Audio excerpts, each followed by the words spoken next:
We're good to go. Alright, Shalom. First and foremost, we'll give all praises and glory to you. Yahweh, Ba'ashem, Yahushua, Ba'ashem, Kakodash. Divine to the apostles, your blessed Ruba. Shalom to the faithful men, always continue doing the work of the Lord. So, of course, once again, GMS comes to Ohio, Sunday class. We're going to go into the next book. We just finished Exodus, you know, the last couple chapters where the Lord was giving Moses the breakdown, you know what I'm saying, mainly the tabernacle and priestly things and stuff like that. You know, then now we're going to the book of Leviticus, you know, that's more deep into the law. And everything is, you know, a lot of things are more technical. There's not really much. I mean, there's a couple of things, a couple of history parts, but it's mainly just, you know, just the law. You know what I'm saying? Matter of fact, too, can we get the word Leviticus in the online? Yeah. I was about to get that. Yep. I was about to say, like, Lord's will, when we do the books, you know, just get what it mean and all that.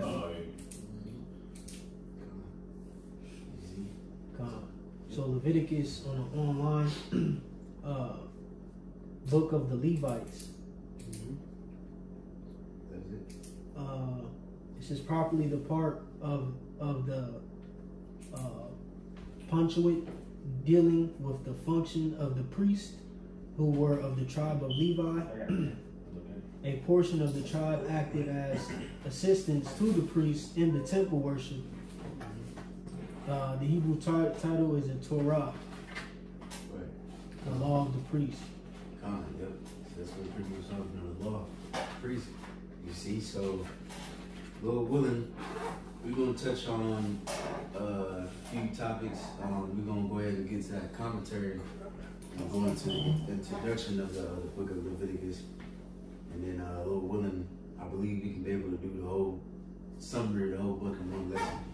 Lord willing. We ready to go ahead and start with that. This is the ESV Global Study Bible Introduction to Leviticus in the Blue Letter Bibles.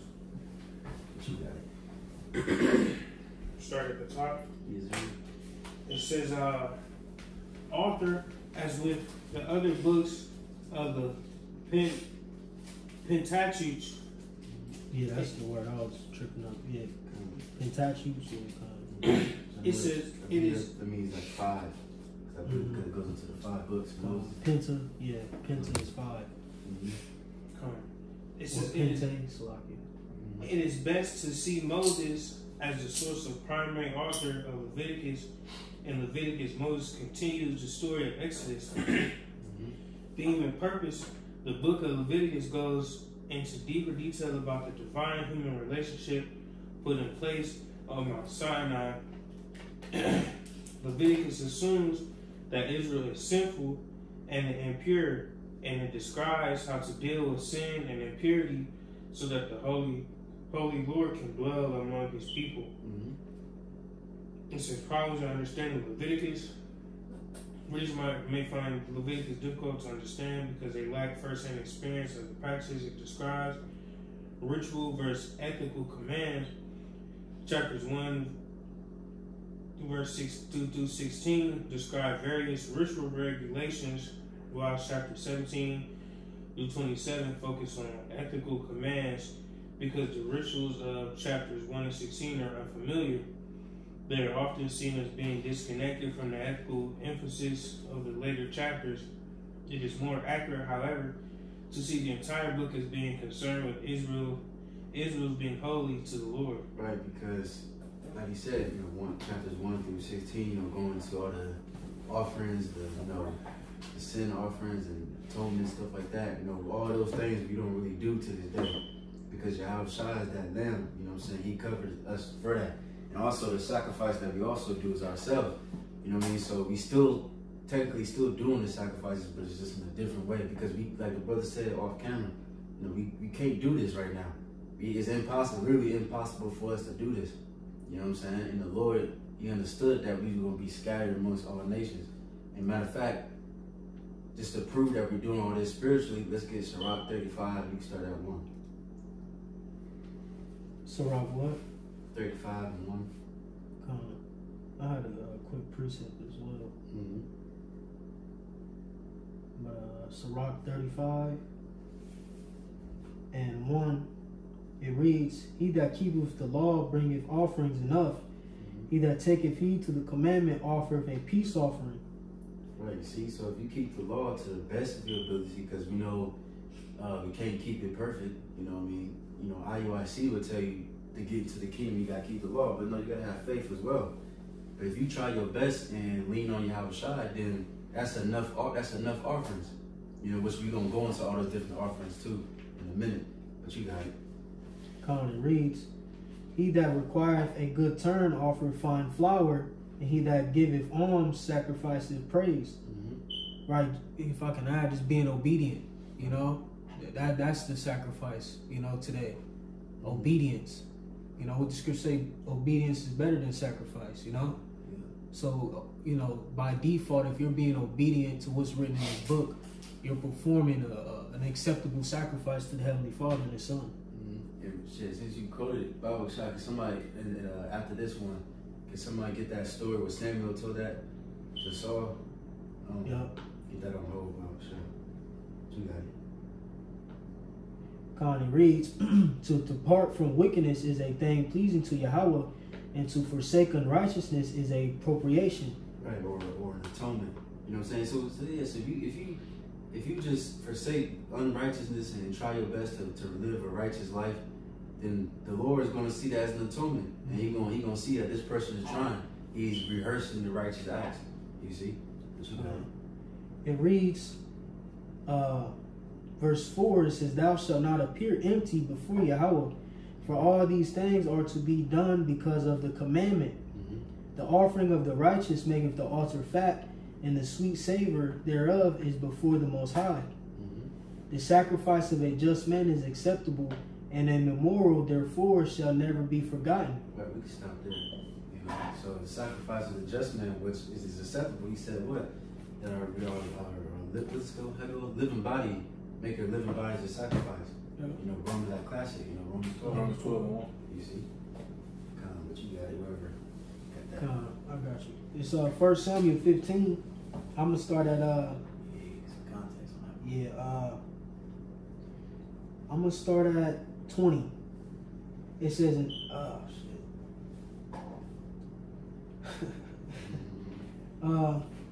I'm gonna start at 18. It says, "And Yahweh sent thee on a journey and said, Go and utterly destroy the sinners, the Amalekites, and fight against them until they be consumed. Therefore, then," right, because that was the task that, you know, the Heavenly Father gave Saul. And that's written in our law. You know, when he say, forget not what Amalek did. I forget, what was it, Numbers, if I'm not mistaken. You know, pretty much you had a situation where the Amalekites, you know, attacked us from behind. All right, and we went to war against them. You know, but I think that was the same account when Moses had to hold up the staff until we consumed them. You know, or till we won the battle with was it Joshua and Caleb, if I'm not mistaken. Then they had to put rocks under him, put rocks under his arm. Yeah. It says verse 19, it says, "Wherefore then didst thou not obey the voice of Yahweh, but didst fly upon the spoil, and didst evil in the sight of Yahweh? And Saul said to Samuel, Yea, I have obeyed the voice of Yahweh, and have gone the way which Yahweh sent me, and have brought Agag, the king of Amalek, and have utterly destroyed the Amalekites. But the people took of the spoil sheep and oxen and chief, and it says the chief of the things which should have been utterly destroyed, to sacrifice unto Yahweh thy God in Gilgal." That's why the scripture says in Sirach, "Do not justify yourself before the Lord." That's what He tried to do. Well, see, well, He said it just a sacrifice to you. No, the Lord gave you a straight commandment to do, you know, to kill all of them. You see, you trying to justify it, but you got it. Come. Verse 22, "And Samuel said, Have Yahweh as great delight in burnt offerings and sacrifices as in obeying the voice of Yahweh? Behold, to obey is better than sacrifice, and to hearken than the fat of rams." Right. What verse is that? 1 Samuel 15:22. That's the point with Jake. Like Jake, with the law, and the first ordinance and all that, you know, of course it's important, but it just went over their head. You know what I mean? It was like a shadow for it to come. It wasn't all about just sacrifice. Just I'm gonna go sin. I'm gonna go do something crazy, and then I got my lamb already prepared. You know what I'm saying? My turtle does, whatever the case is. Like, nah, it's more than that. You know what I'm saying? All of this was leading important to your house shot, and you can't just pretty much use it and abuse it. Amos 5. Yeah. Yep, I got that.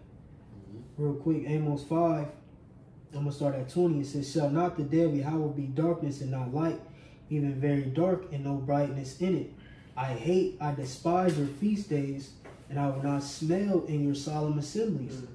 Though ye offer me burnt offerings and your meat offerings, I will not accept them, neither will I regard the peace offerings of your fat beasts.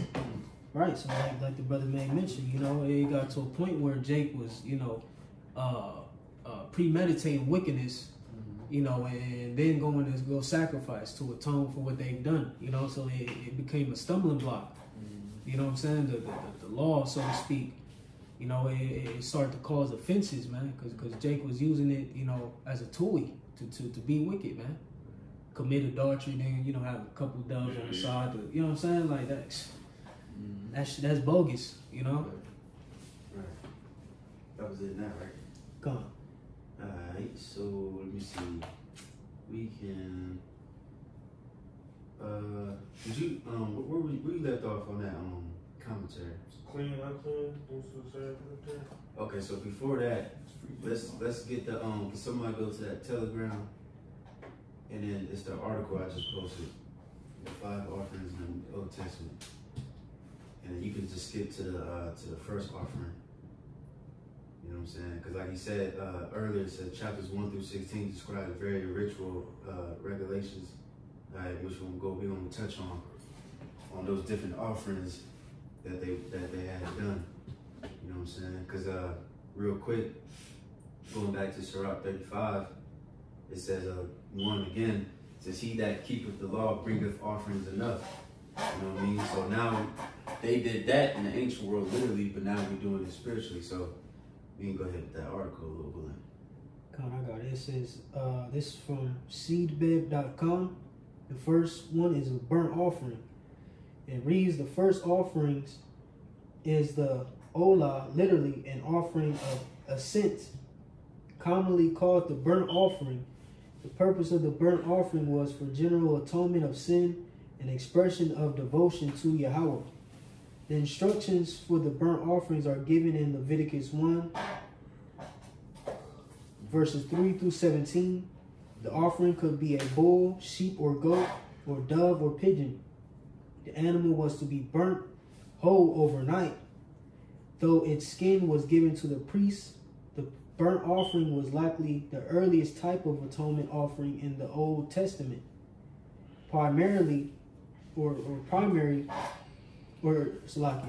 gives a couple of scriptures, Job 1 and 15 and Genesis 8 and 20. And then that proves the law was established, you know, before, you know, the Levites were on the scene as well. It says the primary contrast between the Old Testament burnt offering and the Canaanite burnt offering was that the Canaanites would offer children as burnt sacrifice for their own atonement. Although this does occur during the worst of Israel's history, Judges 11. The Most High made it clear that he would not accept children as burnt offerings, Genesis 22, and the instructions given in Leviticus explicitly limit the type of animals to be offered as burnt sacrifices to bulls, rams, and birds. Right, so let's just read this a little bit because you already described it. So let's just read Leviticus 1 and 3. But that's why. Yeah. Oh, I'm sorry. That's exactly why Abraham, he had to sacrifice his son Isaac, but he went only was that close to doing it, but the Heavenly Father stopped him. But he showed his integrity. But the Lord, he doesn't require children to be at sacrifice. Okay. Beautiful, cool bird. That Leviticus 3, you just read 3 and 4, because it's really 3 all the way to, like I said, 3 to 17. You ain't gonna read every single point. You know what I mean? Jake can do that at home. I'm saying, but you got it. Leviticus 1, verse 3. It says, start at 2. Mm-hmm. To speak unto the children of Israel, and say unto them, if any man of you bring an offering unto Yahweh, ye shall bring your offering of cattle, of the cattle, even the herd, and of the flock. If this offering be a burnt sacrifice of the herd, let him offer a male without blemish. He shall offer it of his own voluntary will at the door of the tabernacle of the congregation before Yahweh. He shall put his hand upon the head of the burnt offering, and it shall be accepted for him to make atonement for him. Right. Without blemish, which of course ain't going into Yahweh shot. You know what I'm saying? Because he was without blemish, without sin. You know what I'm saying? Now we go to what the next one? Well, that's Seed bed. The commentary or seed bed? The offerings, number 2. Seedbed.com, offering number 2, which is a grain offering. The second type of offering in the Old Testament is the mincha, or grain offering. The purpose of the grain offering was a voluntary expression of devotion to the Most High, recognizing His goodness, the providence. The instructions for the grain offerings are given in Leviticus 2. Generally, it was cooked bread, baked, grilled, fried, roasted, or made into cereal, though always seasoned. Unsweetened and unleavened bread, unlike the whole burnt offering, only a portion of the offering was to be burnt. The remainder went to the priest for their meal. Although the mincha was instructed to be free will offering of grains, it appears that earlier free will offerings expressing devotion to the Most High and gratitude for His goodness, the providence, may have been the first fruits of livestock. Right, so we can go ahead and read that a little bit, Leviticus 2 and 4, but real quick, because I remember we did a class on this a little bit, about that part where it says always seasoned. All right, it says seasoned with salt. So Jake, remember what that's going into? What, the wisdom? Yeah. Oh. Yeah, remember? Yeah. We can get that too.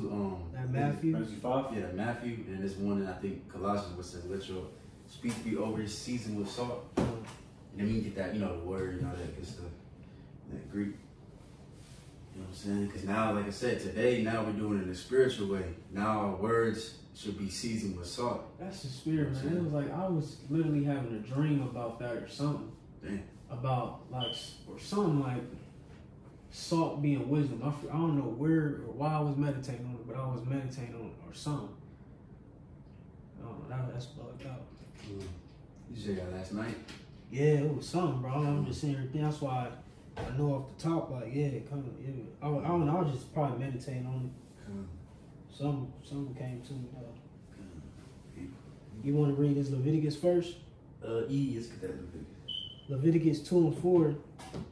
It says, and if thou bring an oblation of a meat offering, bacon in the oven, it shall be unleavened cakes of fine flour mingled with oil, or unleavened wafers anointed with oil. Right, and unleavened, of course, like that God would open unto us a door of utterance to speak that goes into the like Passover, unleavened bread, you know what I mean? That goes into like iniquity, sin, and we gotta purge out that old man, that old leaven. You know what I'm saying? But you got it. It reads, verses 5, it says, and if thy oblation be a meat offering baking in a pan, it shall be of fine flour unleavened mingled with oil. Thou shalt part it in pieces and pour oil thereon. It is a meat offering. Right, we can stop there, and now we can get those. I got Colossians real quick. This is Colossians chapter 4, verse 6. It says, let your speech be always with grace, seasoned with salt, that ye may know how ye ought to answer every man. Right, because even our speech is a sacrifice. And you can get that on hold too. What's that, Hebrews? Let your, how's it go? Sacrifice and pray. I forgot how it goes. I'm going to look for it. But even when we teach, when we teach and prophesying, we got to make sure we on point. We got to be seasoned with salt because if you got a little bit of leaven in there, going back to that word leaven, you know, that can what does it say? A little leaven can leaven the whole lump. That can fuck up the whole thing. You know what I'm saying? That's why you gotta make sure you're on point. You see? But if Jay can get that other one, I'm gonna look for this one in Hebrews. So like 10 or 11. But you found it? I'm looking. Hebrews 13. I think so. It was fruit of the lips. Hebrews 13:15. It says, "By him, therefore, let us offer the sacrifice of praise to the Most High continually. That is the fruit of our lips, giving thanks to his name." Perfect. See, sacrifice praise to the Most High continually. That is the fruit of our lips, which got to be seasoned with salt. Matter of fact, one more verse. It reads, verse 16, "But to do good and to communicate, forget not, for thy such sacrifices the Most High is well pleased." Right, even if you communicate with brothers and being around brothers and in communion, you know what I mean, and fellowship and breaking bread, that's a sacrifice and that's well pleasing to the Most High. What's that? Malachi 3:16. Excuse me. It says, the Lord says righteous men constantly talk to one another, and the Lord hears and hearkens and is pleased. You see? But now we can go to that Matthew. The prayer of the humble pierces the clouds. You said Matthew.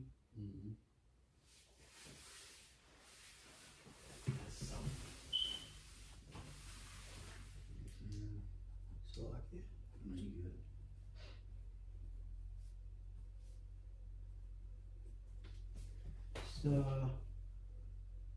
Which one? Matthew 5? Yeah. It's Matthew 5:13. It says, "Ye are the salt of the earth, but if the salt have lost its savor, wherewith shall it be salted? It is thenceforth good for nothing, but to be cast out and to be trodden under the foot of men." Which we also gonna get into that word too, that Greek word, because it's gonna go into wisdom. You know, not just the flavor of Jake, because you know, of course, Jake. You know, we got the salt. Even 2/3 of Israel, they got salt. You know, they can rap it all, this, that, and the third. But going deeper into it, is actually going into the wisdom. You know what I'm saying? I got it. Strong's G 217. Halas. Salt with which food is seasoned and sacrifices are sprinkled. God, that's beautiful. It says those kinds of saline matter used to fertilize arable land. Salt is a symbol of lasting concord because it protects food from putrefaction and preserves it unchanged. According in the solemn ratification of compacts, this is a practice that continues to this day in some cultures partaking of salt together. In the last column, it says wisdom and grace exhibited in speech. Right. So you beautifully broken down. You know what I'm saying? But a little wisdom, we can go to the next one. Seedbed.com, paragraph 3, peace offering. It says the third offering is Shalom, or peace offering. This category first discussed in Leviticus 3, including thanksgiving offerings, free will offerings, and wave offerings. The offering could be cattle, sheep, or a goat. It could be male or female, but must be without defect. If it was a thanksgiving offering, it could also include a variety of breads. The purpose of the peace offering was to consecrate a meal between two or more parties before the Most High and share that meal together in fellowship of peace and a commitment to each other's future prosperity. The portions unsuitable for eating were given to the Most High, depending on the type of peace offering. The breast may have been given to the Most High, or to the high priest, and the right thigh may be given to the priest, officiating the meal. The rest of the meal was to be eaten within one day by the fellowship of parties, and the leftovers were to be burnt after 2 days. So now let me touch on that. Leviticus 3:1. Like like the Passover. Mm-hmm. Because what Passover is, you asking for peace pretty much, you know? Leviticus 3, he said start at the top. Yeah. Leviticus 3:1, it reads, and if his oblation be a sacrifice of peace offering, if he offer it of the herd, whether it be a male or female, he shall offer it without blemish before the Most High. And he shall lay his hand upon the head of his offering and kill it at the door of the tabernacle of the congregation. And Aaron's sons, the priest, shall sprinkle the blood upon the altar round about. And he shall offer the sacrifice of the peace offering, an offering made by fire unto Yahweh. Kind of real quick, this is Scott. So Jake know why there gotta be blood when you make sacrifices. Say it again. Why there gotta be blood? Well, as far as forgiving of sins. Because blood is life. Yeah. He said blood is life, so he said if you want a remission of sins, you gotta be shedding your blood. Right. Blood is like blood for blood, like life for life, pretty much. Yeah, that makes sense because your transgression of the law equals death, so you gotta kind of pass it to that. Right. Let's shed his blood for yeah, makes sense. Yeah. Con, I got that precept real quick. Leviticus 17:11, it says, for the life of the flesh is in the blood, and I have given it to you upon the altar to make an atonement for your souls, for it is the blood that maketh an atonement for the soul. Just like you have a shot said, I laid my life for the flock. You know what I mean? But God, you got it. Con. Verse 3. It says, and he shall, verse 3, it says, and he shall offer of the sacrifice of the peace offering, an offering made by fire unto Yahweh, the fat that covereth the inwards, and all the fat that is therein, that is upon the inward parts. It's like it. Read that again. It says, and he shall offer of the sacrifice of the peace offering, an offering made by fire unto Yahweh, the fat that covereth the inwards, and all the fat that is upon the inwards. You finish that 5. Come on. It says, in the 2 kidneys, and the fat that is on them, which is by the flanks, and the caul above the liver, with the kidneys, it shall he take away. It's like, if I can just add, just think of this process, how tedious this process was. No, don't nobody in here know how to butcher anything. Just thinking that. You know what I'm saying? Yeah. Jake talked about the law. You don't know how to butcher a cow. Right. To skin the, you know what I'm saying, the fat off. You know, like, this is tedious work. We need Hawashai, bro. I don't know what these dudes talking about. Remember when guys said they couldn't even eat bitter herbs, is nasty? They said nigga had to eat romaine lettuce, man. Right. That's the whole point of eating the bitter herbs, is to go back and reflect on your transgressions, what you did when you was in the world. Nigga, that's the worst. That's the hard part. Right. So imagine them cutting up an animal and stuff. They, you know. Yeah. City boys. Yeah, man. Niggas ain't never seen no man bleed nor an animal. Niggas ain't never killed the animal. You know. Alright.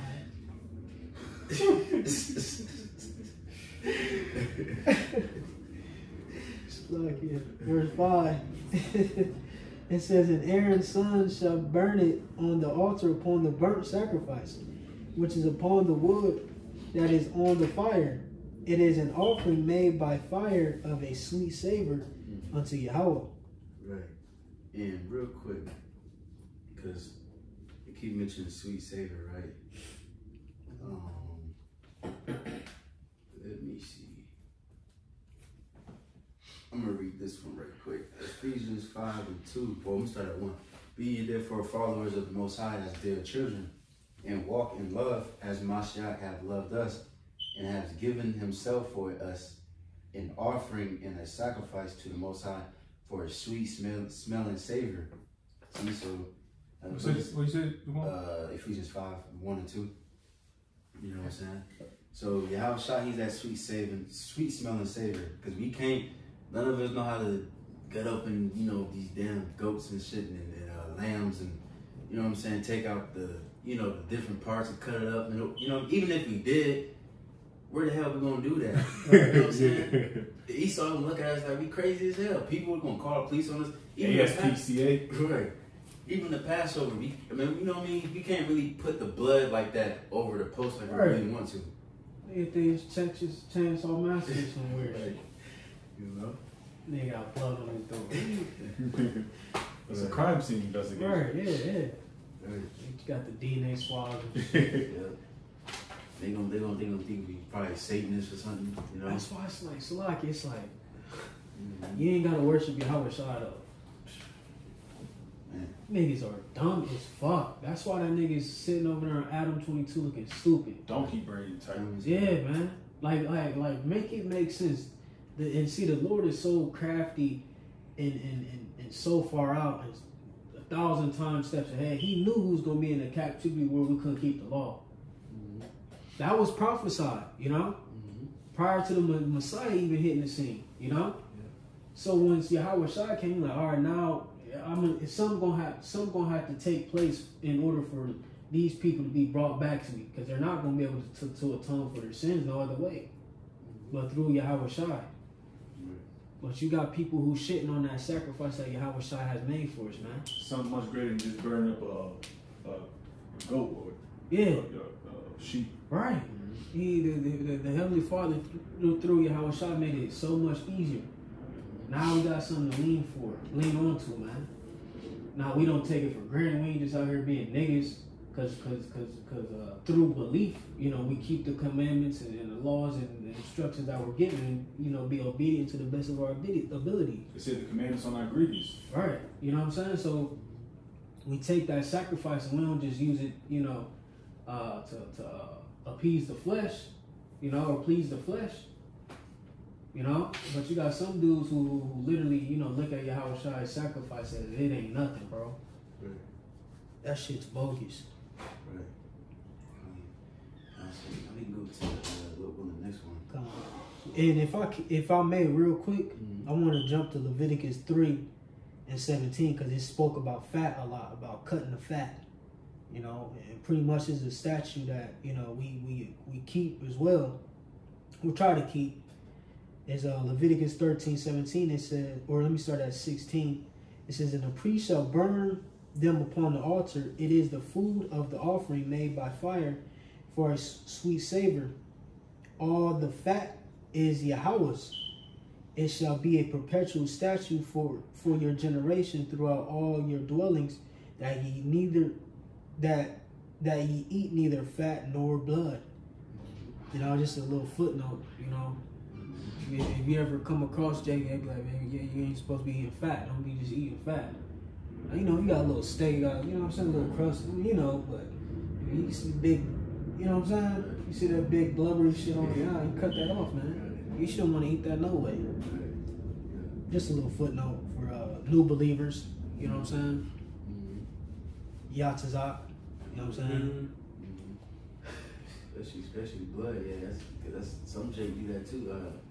That steak on, you know what I mean, with the blood. Medium rare. Steak. You don't know? Right, like eat.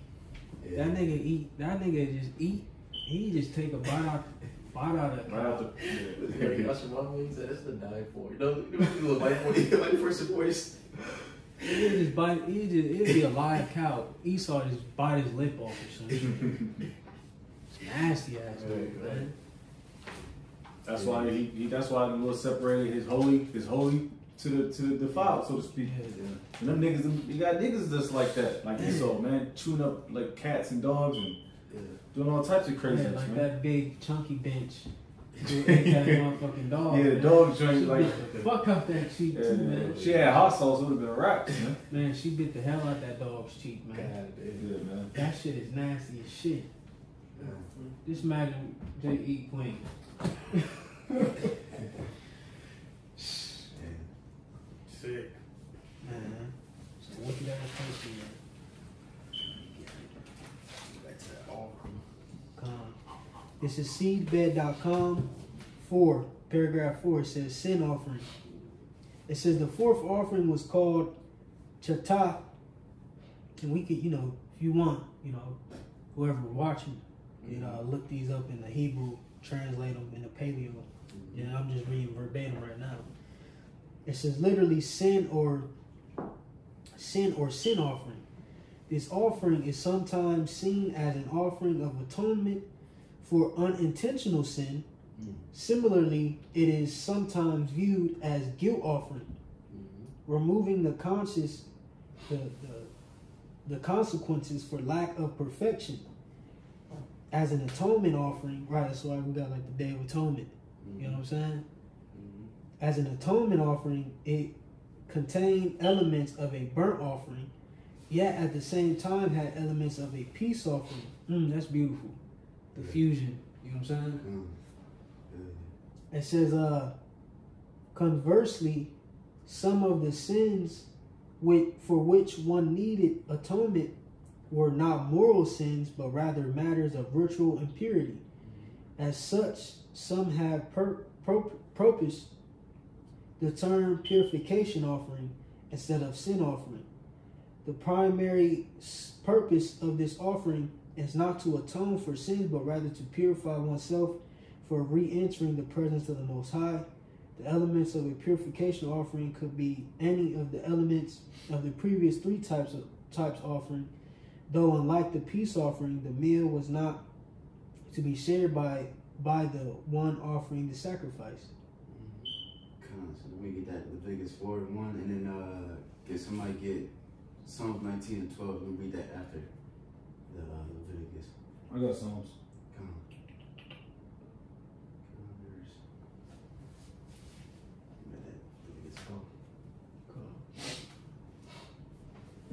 Leviticus 4 at the top.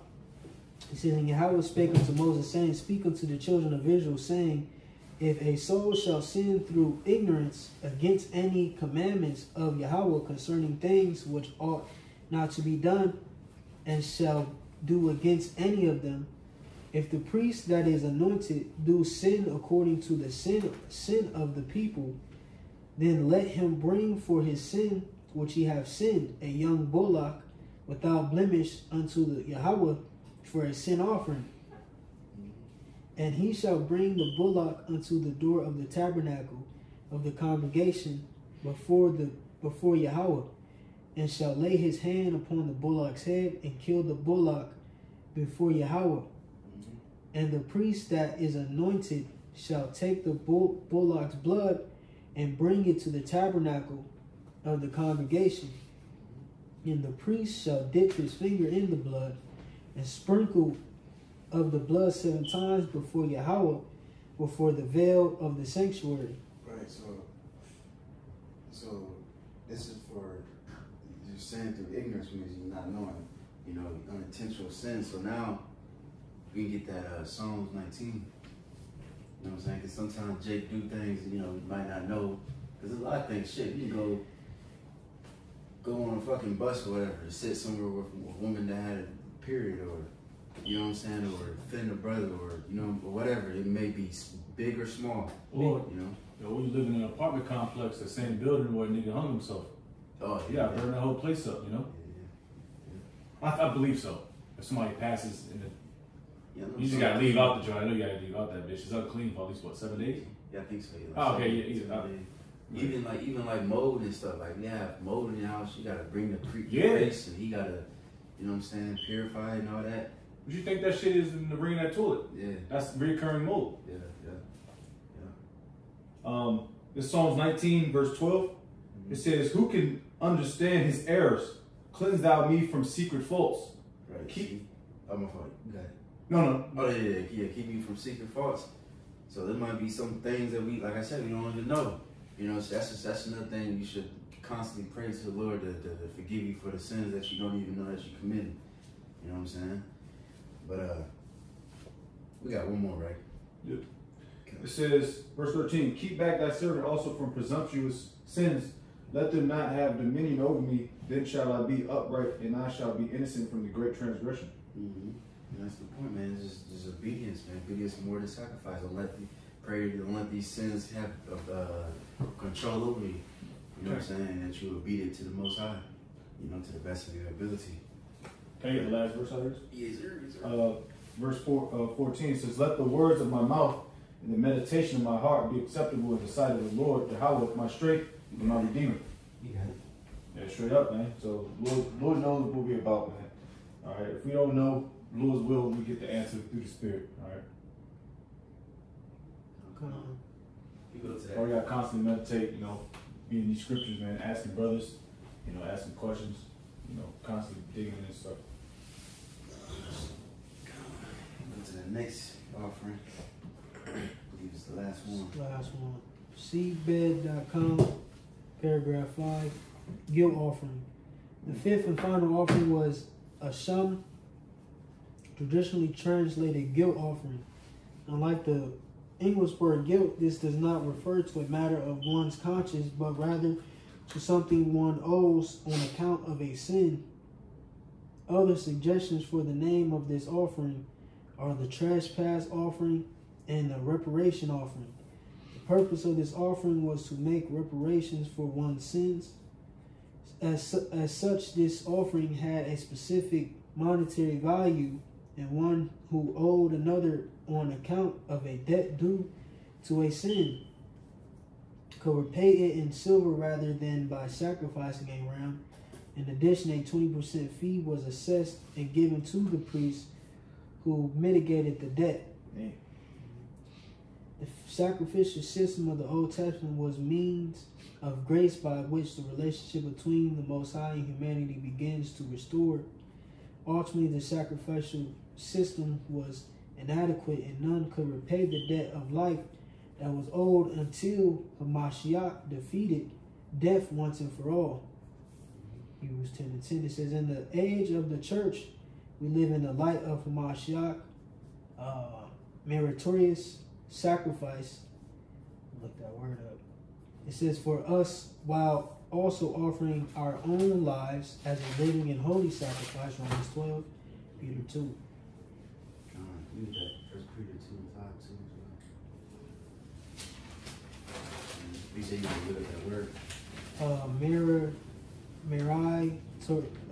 Meritorious. Meritorious. Yeah, it says deserving reward or peace. Well, praise, yeah. You know? That's why when Yahweh Shai, in Revelation 5, when he released the seals that was sealed, so now we can understand the scriptures. That's why they said, "Worthy is the Lamb that was slain." Mm-hmm. They was praising Yahweh Shai because of the things that he did. He got crucified, rose inside the right hand of the Most High. That's worthy to be praised and to be worthy to be worshipped too. You see? But you got it, River. Precept. 1 Peter 2. Yeah. 1 Peter 2:5 reads, "Ye also as lively stones are built up a spiritual house and holy priesthood to offer up spiritual sacrifices acceptable to the Most High by Yahweh Shai HaMashiach." Damn, that's perfect. That right there is broken down perfectly. All that. Like you said, we can't. I mean, who the hell we gonna go to? We can't go to no priest and tell him, this is right. my offering. Right. You so like, who we gonna go to? Alazar? Yeah, chief high priest. I mean, these niggas, yeah, like, how the fuck we gonna go to? This nigga come out with a fucking Hornets hat. He flying and shit. Fly as hell. Ponytail coming out the back of the strap With his multi-wives. Yeah, man, with the diamond zipsies on. Yeah. The diamond joints. Yeah. You remember that shit? Yeah, the diamond joints. The cameraman understood the assignment. Yeah, straight up. Yeah, he you know did. what I'm saying? And then with Alexander McQueen's, and you bring him a unblemished lamb. Right. Smack. Stop it, bro. This nigga suck, bro. I'm the high priest. You gotta come to me. No, nigga, no, I don't want to come to you, bro. Yeah, because none of us Fuck are. around and start barbecuing and motherfucking eating. Yeah. It's gonna turn into a Henny show, man. Through. But Smacked as fuck. right, it is. So now, well, Willem, we can go back to that commentary. You just read a little bit more on that, and then we almost took closing. Yeah, because I got to charge it up like 10. I think my charger broke in my. 45 minutes. Good lord. Okay. Hey, we was rolling. 1441. We ain't gonna read. Let me see. Then if I did, go ahead. Shout out clean. Yeah. Back in the ESV Global Study Bible Commentary, Leviticus 1, it says unclean, clean, holy. Leviticus often uses these terms differently than today. Modern readers might think of clean versus unclean as being the same as healthy versus unhealthy. In Leviticus, however, these words do not refer to hygiene, rather they describe the types of actions a person may or may not engage in, or the places he may or may not go. For example, those who are unclean may not partake of a peace offering. A modern analogy might be registering to vote. A person who is registered may vote, whereas a person who is not registered may not vote. The ritually clean person is not necessarily more righteous than the one who is ritually unclean. Just as a person who is registered to vote is not necessarily more righteous than a person who is not. Right, so now we move on to the unclean and clean. Alright, so and we're gonna give an example. So real quick, can somebody get not all things are expedient? You know what I mean? Because certain, like you could be unclean because you could, just speaking frankly, you can have sex with a woman, you can bust a nut. That's you bust a nut, you unclean. She's unclean too. Y'all both supposed to wash yourself and be unclean until the evening, or you touch a dead body, you know what I'm saying, or touch a dead animal, or what else? There's other things. Yes, woman on her pad, that monthly cycle. You gotta let her be in her own quarters. Yeah. You see, all those different things, all the different examples. So certain things you ain't supposed to take part in certain things, but we're gonna show an example where pretty much the law is not expedient, and we're gonna show an example in the Old Testament. But first, let's get that one. This is that. 1 Corinthians 6 verse 12. All things are lawful unto me, but all things are not expedient. All things are lawful for me, but I will not be brought under the power of any. Right. So now everything is expedient. So there might be times where you might be unclean, and you might not be. You might go to camp or something.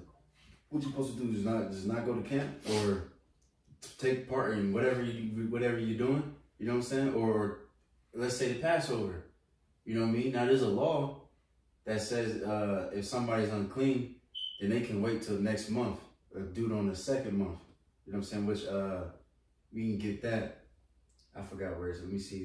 Let me find that real quick, because this is gonna link with a story. This just shows you right here that even in the ancient world, we try to rehearse the righteous acts. Let me just look this word up. Yeah, generation upon generation, we started losing our heritage. Look at us now. We're just through. If you don't have this truth, you're just through. That's why it's a great stumbling block for a lot of these camps to talk about the law of this, the law of that. When they go home and they break damn near all the laws too, just like us. Right. That's a stumbling block for newer brothers that come in this truth, that think they gotta keep the law of this and law of that and cuss out the woman because she's on a rag and she wants, Right. Wants to eat shrimp, seafood boils. That's the spirit. I was watching the elders from Dallas, and they were saying some camp had an Israelite woman or whatever, a new believer, throw away all her socks because they weren't cotton. I seen that too. Yeah, you threw away all the shit, man. Because of what? Because she was mixed Sabbath. They weren't cotton. Oh my God. The toothbrush is made out of plastic.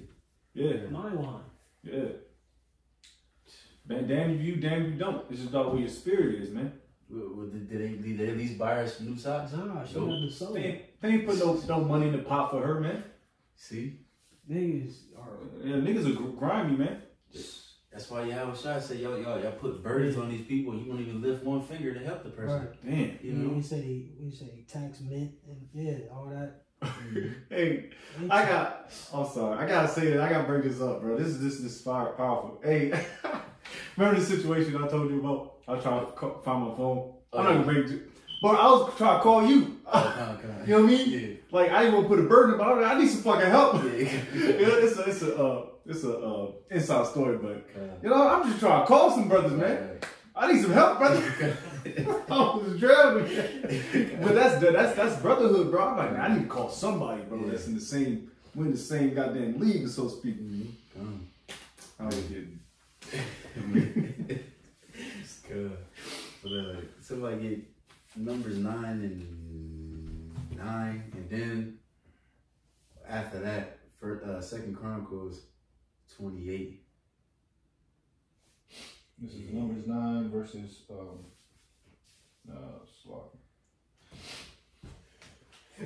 Numbers 9 verse 9. It says, "And the Lord Yahweh spake unto Moses, saying, Speak unto the children of Israel, saying, If any man of you or your posterity shall be unclean by reason of a dead body, or being a journey afar off, yet he shall keep the Passover unto the Lord Yahweh. The 14th day of the 2nd month at even they shall keep it and eat it with unleavened bread and bitter herbs." Right, so see what I'm saying? So the Lord is gracious. He ain't gonna be just like, oh no, you gotta keep it right here. But what if you unclean or whatever? Now you gotta have to wait till the 2nd month. You see what I'm saying? The Lord, he gave you I'm trying to think of the word. Leeway. Yeah, leeway, you know what I'm saying? And then on top of that, you can get another story, another example of unclean and clean with King Hezekiah. Now first, let's go 2 Chronicles 28:1, read a couple of verses, because this is what his father did when they made filthy the temple, and then King Hezekiah had it clean. But he told certain of the Israelites wasn't clean. But he pretty much prayed to the Lord to pretty much just forgive them. And you know what I mean, the Lord did. But if he was going according to the law, then they should have been cut off from amongst the nation. You know what I'm saying? You see? But we can get 2 Chronicles 28:1. 2 Chronicles 28:1, it says, Ahaz was 20 years old when he began to reign, and he reigned 16 years in Jerusalem. But he did not that which was right in the sight of Yahweh, like David his father. For he walked in the ways of the king of Israel, and made also molten images for Baalim. Moreover, he burnt incense in the valley of the son of Hinnom, and burnt his children in the fire. Jake was wicked as fuck. After abominations of the heathen, whom Yahweh had cast out before the children of Israel.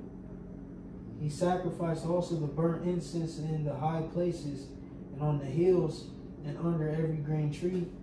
Wherefore Yahweh his God delivered him into the hand of the king of Syria, and he smote him, and carried away a great multitude of them captives, and brought them to Damascus. And he was also delivered into the hand of the king of Israel, who smote him with the great slaughter. Right. When you're done with that verse, you skip down to 23.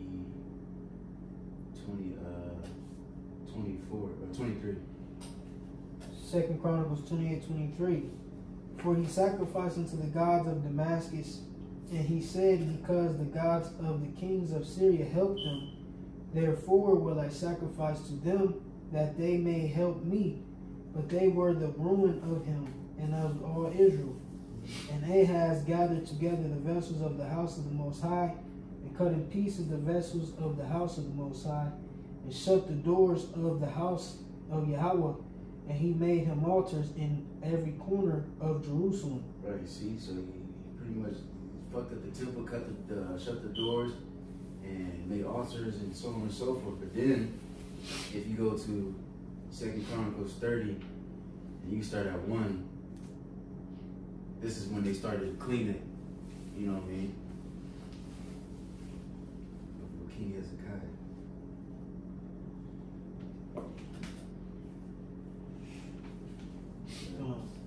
Second Chronicle 30 at the top.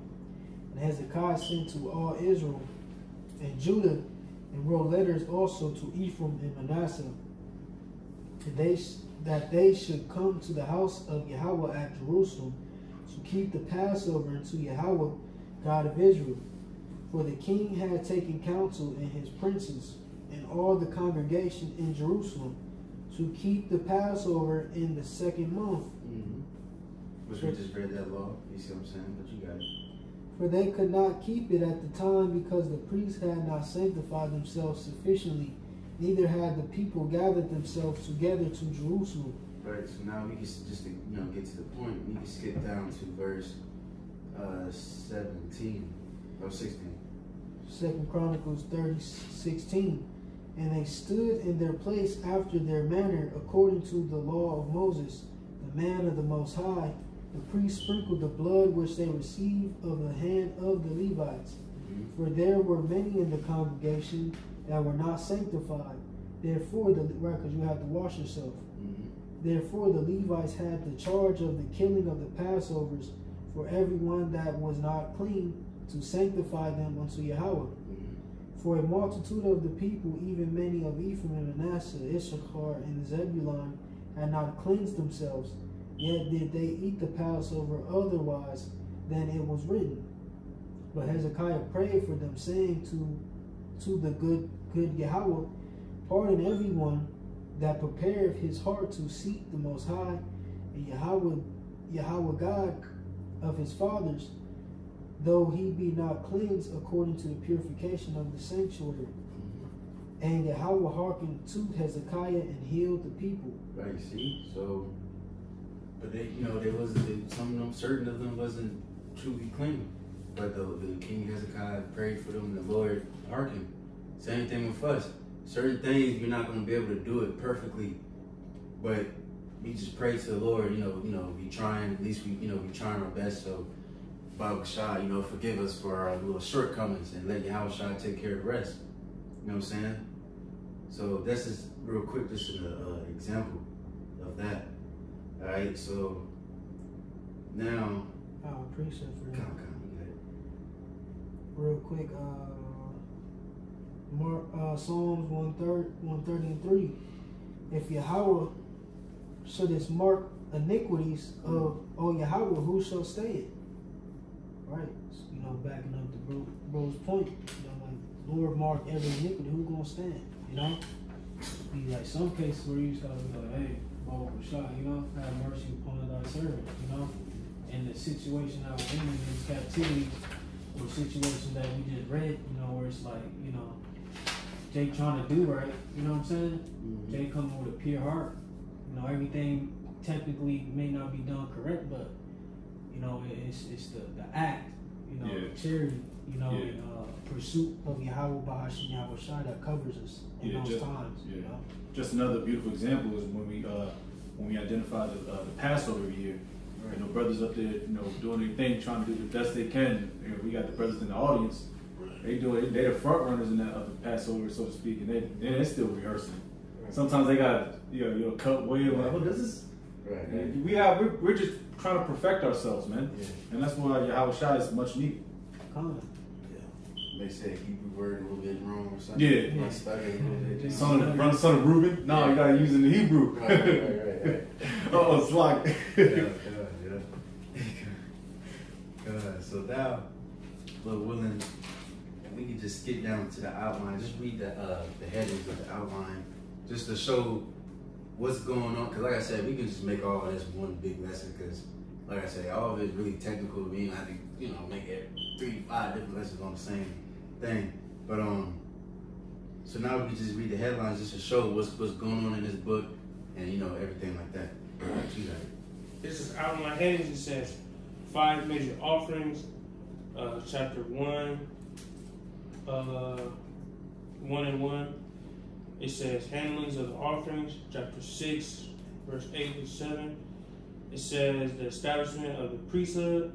Chapter 8, 1. It says the laws of cleanness and uncleanness. Chapter 11. The Day of Atonement ritual. Chapter 16. The handling and mingling of blood. Chapter 17. The call to holiness. Chapter 18. The holy times. Chapter 23. Come on, real quick, Salaki. We gotta touch on that real quick. Let's just read Leviticus 23. just to go through all the different holy times that we got to keep. And then after that, we can just finish this off and then we can be done. All right. This is Leviticus chapter 23 at the top. And the Lord Yahweh spake unto Moses, saying, Speak unto the children of Israel, and say unto them concerning the feast of the Lord, which ye shall proclaim to be holy convocations, even these are my feasts. 6 days shall work be done, but the 7th day is the Sabbath. Can we look at that word complicated by the brothers reading? Shabbat of rest and holy convocation, ye shall do no work therein. It is the Shabbat of the Lord Yahweh in all your dwellings. Right, and we know that we keep that according to the new moon. You know, once the new moon, then that's the new month, and then, you know, within those 7 days and each of the 7 on the 7th day, so like that's when the Sabbath is, the day of rest. But you got it. It said, Ye shall do no work therein. It is the Shabbat of the Lord in all your dwellings. These are the feasts of the Lord, even the holy convocations, where ye shall proclaim in their seasons. And the 14th day of the first month at even is the Lord's Passover. And on the 15th day of the same month is the feast of unleavened bread. Unto the Lord 7 days ye must eat unleavened bread. And the first day ye shall have an holy convocation. Ye shall do no servile work therein. But ye shall... Somebody got that word? I got it. It says convocation. Strong's H 4744. Mikra. Mikra. I believe what's this? Makwa Ra'ah. Makwa Ra'ah. It says convocation, convoking, reading, and calling together. Sacred assembly. Yeah, so gathering. That's why I believe it was the Pentecost when the disciples, you know, the apostles, they all met together and, you know, congregate, because that's what you're supposed to do. You're supposed to gather together on these days. But you can go back to that. Would that be considered almost like a peace offering type situation, the Pentecost? The Pentecost, like almost? I think it was I think it goes into The 50th day after the Passover. What's it called? The bread, if I'm not mistaken. The grain. The grain. Oh, the grain offering. If I'm not mistaken. Okay, I'll just, because it kind of goes similar with like joining together, having and eating and shit. Gone. Oh. I think it's going to break down a little bit further. It says, verse 9, And the Lord spake unto Moses, saying, Speak unto the children of Israel, and say unto them, When ye be come into the land which I give unto you, and shall reap the harvest thereof, then ye shall bring a sheaf of the first fruits of your harvest unto the priest. And ye shall wave the sheaf before the Lord to be accepted for you on the morrow after the Sabbath. The priest shall wave it, and ye shall offer that day when ye wave the sheaf and he lamb without blemish of the first year for a burnt offering to the Lord. And the meat offering thereof shall be 2 deals of fine flour mingled with oil, an offering made by fire to the Lord for a sweet Savior. And the drink offering thereof shall be of wine, the 4th part of him. And ye shall eat neither bread nor parched corn nor green ears until the selfsame day that ye have brought an offering unto your power. It shall be a statute forever throughout your generations and all your dwellings. And ye shall, and ye shall count unto you from the morrow after the Shabbat, from the day that ye brought the sheaf of the wave offering. 7 Sabbaths shall be complete. Even unto the morrow after the 7th Sabbath shall ye number 50 days, and ye shall offer new meat offering to the Lord. Ye shall bring out your habitations 2 wave loaves of 2 tenth deals. They shall be of fine flour. They shall be baken with leaven. They are the first fruits unto the Lord. And ye shall offer with the bread 7 lambs without blemish of the first year, and 1 young bullock, and 2 rams. They shall be for a burnt offering of the Lord unto the Lord. Right. So baking with leaven. So this time, so that the Pentecost is going to be with leaven. Just to answer your question. You know what I'm talking about? No, so just to answer your question, it said the Pentecost is with to bake the bread with leaven. Yeah. Okay. So that goes more so with the grain. Yeah. Gotcha. It says, drink offerings, even an offering made by fire of sweet Savior unto the Lord. It says, with their meat offering and their drink offerings, even an offering made by fire of sweet Savior unto the Lord. Then ye shall sacrifice 1 kid of the goats for a sin offering, and 2 lambs of the first year for a sacrifice of peace offerings. And the priest shall wave them with the bread of the first fruits for a wave offering before the Lord. With the 2 lambs they shall be holy to the Lord for the priest. And ye shall proclaim on the selfsame day that it may be in holy convocation unto you. Ye shall do no servile work therein. It shall be a statute forever in all your dwellings throughout your generations. And when ye reap the harvest of your land, thou shalt not make clean riddance of the corners of thy field. When thou reapest, neither shalt thou gather any gleaning of thy harvest. Thou shalt leave them unto the poor and to the stranger. I am the Lord Yahweh, your power. And the Lord spake unto Moses, saying, Speak unto the children of Israel, saying, in the 7th month, in the 1st day of the month, shall ye have a Sabbath, a memorial blowing of the trumpets in holy convocation. Ye shall do no servile work therein, but ye shall offer an offering made by fire unto the Lord. And the Lord spake unto Moses, saying, Also on the 10th day of this month, there shall be a day of atonement, and it shall be in holy convocation unto you, and ye shall afflict your souls, and offer an offering made by fire unto the Lord. And ye shall do no work in that same day, for it is the day of atonement, to make an atonement for you before the Lord Yahweh thy power. For whatsoever soul it be that shall not be afflicted in that same day, he shall be cut off from among his people. And whatsoever soul it be that doeth any work in that same day, the same soul will I destroy from among his people. Ye shall do no manner of work. It shall be a statute forever throughout your generations on your dwellings. It shall be unto you a Sabbath of rest, and ye shall afflict your souls in the 9th day of the month at even. From even unto even shall ye celebrate your Sabbath. And the Lord spake unto Moses, saying, Speak unto the children of Israel, saying, The 15th day of the 7th month shall be the feast of tabernacles for 7 days unto the Lord. On the 1st day shall it be in holy convocation. Ye shall do no servile work therein. 7 days ye shall offer an offering made by fire to the Lord. On the 8th day shall be in holy convocation unto you, and ye shall offer an offering made by fire unto the Lord. It is a solemn assembly, and ye shall do no servile work therein. These are the feet. You be evicted. You'll be evicted. You can't pay your bills. God. All these days we gotta take off. Right. All right. It says a burnt offering, a meat offering, a sacrifice, and drink offerings, everything upon his day, beside the Sabbaths of the Lord, and beside your gifts, and beside all your vows, and beside all your free will offerings which ye give unto the Lord. Also in the 15th day of the 7th month, when ye have gathered in the fruit of the land, ye shall keep a feast unto the Lord. 7 days. On the 1st day shall be a Sabbath, and on the 8th day shall be a Sabbath. And ye shall take you on the 1st day the boughs of goodly trees, branches of palm trees, and boughs of thick trees, and willows of the brook. And ye shall rejoice before the Lord your power 7 days. And ye shall keep it a feast unto the Lord 7 days in the year. It shall be a statute forever in your generations. Ye shall celebrate in the 7th month. Ye shall dwell in booths 7 days. All that are Israelites born shall dwell in booths, that your generations may know that I made the children of Israel to dwell in booths when I brought them out of the land of Egypt. I am the Lord your power. And Moses declared unto the children of Israel the feast of the Lord. Right. And then you also got, how you say it, Purim?